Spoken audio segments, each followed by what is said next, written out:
will you do if what is rightfully yours is given to someone else? How will you feel if something you've waited for and toiled for year after year is taken from you and given to somebody you did not even expect? Will you fight, start all over again, or let it go?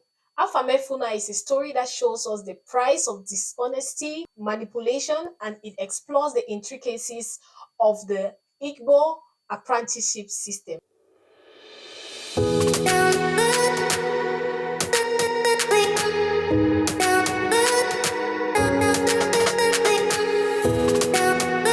Hello there and welcome to Insight with Joan. Thank you every single person who comes every week to watch my videos. I really appreciate you.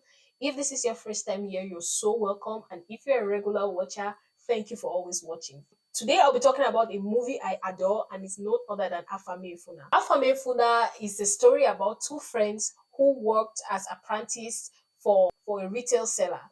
So in the Igbo culture, big businessmen who do different kinds of business take younger males as their apprentices, show them the business and settle them after a couple of years so they in turn can start their own businesses.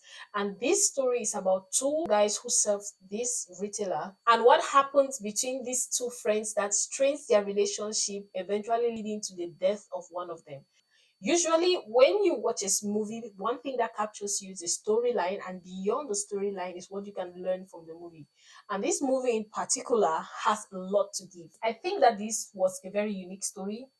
It had a lot of moral lessons, particularly while during the training, the apprentice did not only learn the trade, they equally learned the principles that help them grow their businesses. And it had to do with principles of honesty, of discipline, of hard work. Well, let's talk about my favorite characters. One of my favorite characters is Paul Nandikwe, who plays the role of young Afamefuna. You know, when you start watching a movie, the first minutes counts, and he was at the forefront of the storyline. He was one of the characters that brought the story to life, given that the movie was based on the main character's younger self, and he acted as young Afamefuna. And I feel like he did a great job of portraying young Afamefuna's experience as an apprentice and his training with his boss, his experience with his friends and his fellow colleagues, and how he actually got to learn the business. And this was beautiful to watch. You know, sometimes we hear about the apprentice system, but we don't really get to see the drama that goes on behind the scenes, and he portrays it so well. He plays his character brilliantly.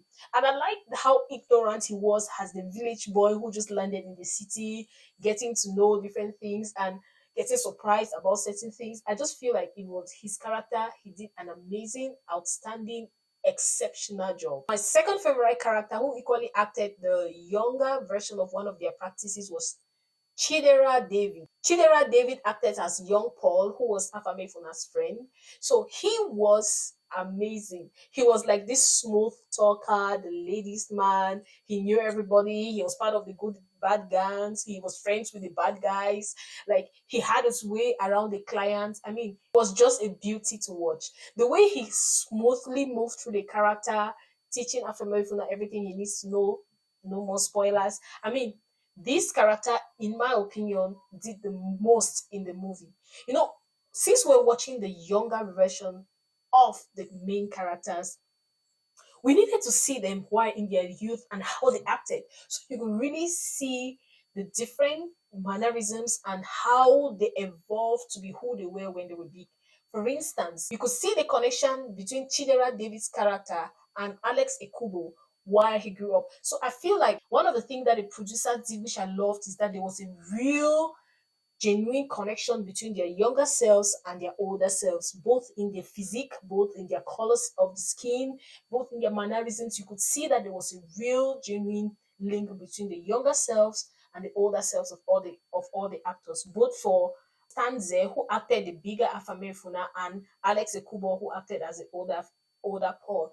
Another person I enjoyed watching was Segun Arinze. He's one of the legends in the Nigerian film industry. But one thing I loved about his role in this movie is how he switched from Igbo to Hausa to oh my goodness, it was beautiful to watch. You could see the versatility as an actor through the way he spoke the language and the way he switched from one place to another, and just his role as an investigator, brilliant. Well, let's talk about my favorite scene. My favorite scene for this movie was when Paul tried tried to blackmail Afamefuna time and time again, and Afamefuna decided to stand up to him by stopping the payments to his debtors. I feel like sometimes when people know a certain secret about you, they feel like they can use it as a stronghold, they can use it as a leverage to keep coming back for more. And most often than not, they go over their heads to feel like the fact that they can blackmail you once is just going to go on forever. But this time, he decided to take the bull by the horn and stop it once and for all. And I felt like that was a very, very strong move on his part. I don't want to give you too many spoilers, so go watch the movie. Well, I always talk about my favorite scenes, but today I want to talk about my not so favorite and not so happy scene. I feel like I'm a little bit perplexed about this scene. I like it, but at the same time, I don't like it. So, and this is the scene where Paul was I don't even know how to go about this. This is the scene where Paul finished having sex with his girlfriend Amaka and received a phone call immediately after. And his friend asked him a question about what he was up to, and he said, I just finished running on a treadmill. Now, imagine he just finished having sex with somebody, and the person answers the phone call telling a friend that he just finished running on a treadmill. So please, she is the treadmill. Like I watched that scene and I was like, oh my goodness. She sat at the other side looking so distraught, looking so whatever, and she made a decision that I feel like changed the whole story of the movie. And it's something that you definitely need to watch and find out what happened. So make sure you watch the movie.